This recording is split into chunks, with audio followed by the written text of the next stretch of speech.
Okay, so apparently the last video cut me off, and that's okay. I would cut me off too. But anyway, let's recap real quick where we were. We were right here where we were solving this equation, y equals negative 1 over 2x plus 4. And we start by finding our slope and our y-intercept. We had already found that our slope was negative 1 over 2. And then we had already found that our y-intercept was a positive 4. We also remember to find our y-intercept on this line right here, and that's where we started. So we looked for y to be 4, and that we found y to be 4 right there. And then we put a point there. And then once we had done that, we looked at our slope and we were like, okay, our slope is negative 1 over 2. Our negative 1 told us to move down, and our positive 2 told us to move to the right. So we were here, we moved down 1, we moved to the right 2. And then, before we got cut off, we said, okay, we could move down 1 and to the right 2 again. And that's what probably most of us would do. We would put a point right there, and we'd be like, dude, we're done. But if our graph got cut off, kind of like our video, if our graph got cut off, then we could instead reverse it. And instead of going down and to the right, we could go up 1 and to the left. So we could go up and to the left, and then we would have that point. Now, if you put your point down here, that's okay. So as long as you got 3 points on there, life is good, and it's not that big of a deal.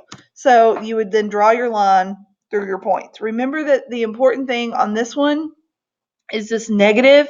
Sometimes they put that negative out right in the middle, and when it's right out in the middle, just give it to the top number and be done with it. Don't give it to both, because a negative over a negative makes a positive, and then our line wouldn't be going in a negative direction. It would be going in a positive direction, and that we would not want. All right, so maybe we can get one more in before it cuts me off again. All right, this is a good one because I know it says on white when working, but you technically don't have a white when working today. So we're going to kind of do this one together. We would start at our slope, and our y-intercept is what we would need to find first. If I looked at this one, our slope is 3, because here's our 3 right there. And my y-intercept would be a positive 4 again. So here's my y equals m, which is 3, x plus b, so b is my 4. All right, I'm going to start by graphing my y-intercept. So I'm looking at my y-intercept, and I'm looking for 4. I have found it right there. So I'm looking for 4. It's there. I'm going to put a point. Now, my slope was 3. Now, remember, we like for slope to be a fraction. And so when slope is a fraction, we like that a lot. So I am going to make my slope a fraction by putting it over 1.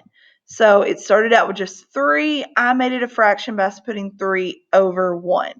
Now the 3 is going to tell us to either move up or down. Well, it's positive, so that means I should move up. And the 1 is positive, so that tells me to move right. Here's a problem. I don't have 3 to go up. I've got 1 to go up. So I don't just make extra spots to put on there. All right, that's not going to work. So I've got to figure out how do I get more points on the graph without making a bigger graph. So instead of going up and to the right, remember, if we reverse, we can reverse both of them. So I can make this down and to the left. So I can go down 3, 1, 2, 3. Please be careful counting.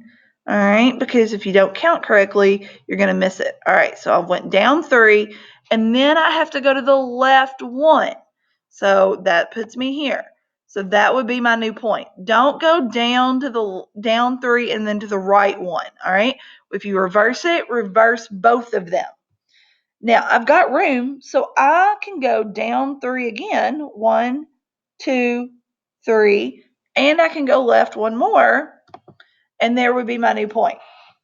And realistically, I think I have room for another one. Let's see. 1, 2, 3, 1. Ooh, I do. Did I put a point there?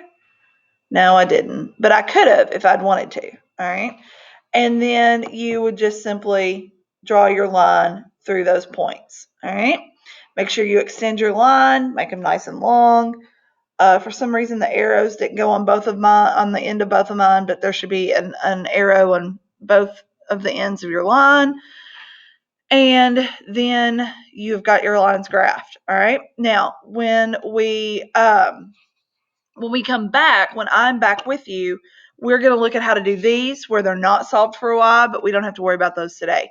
So hopefully between the first video and this video, it will help you walk through the steps of how to graph these lines. And again, a lot of you struggled on that on your final. So that was something that I really wanted to make sure we touch base on once we came back today. Again, I'm sorry that I can't be here.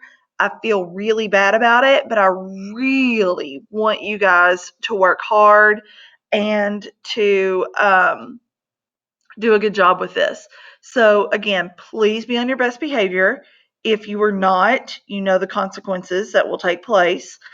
I don't want to have to start the new year off with having to give you a write up or sending you to in school, but I will if I have to. So work hard, do your best, refer back to this if you need an example on how to do something. If you get stuck on your homework, watch this and refer back to it, and then you will be able to hopefully complete that and complete it well. So Ms. Hoffman is here. If you're in my third block class, Ms. Hoffman is here for you to be able to ask questions to. If you're in my fourth block class, um, then you can ask the sub to help you out, or you can just rewatch the video.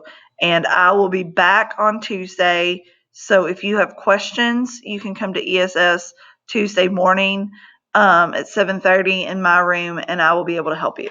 So I hope you guys have a great day and do a good job on this.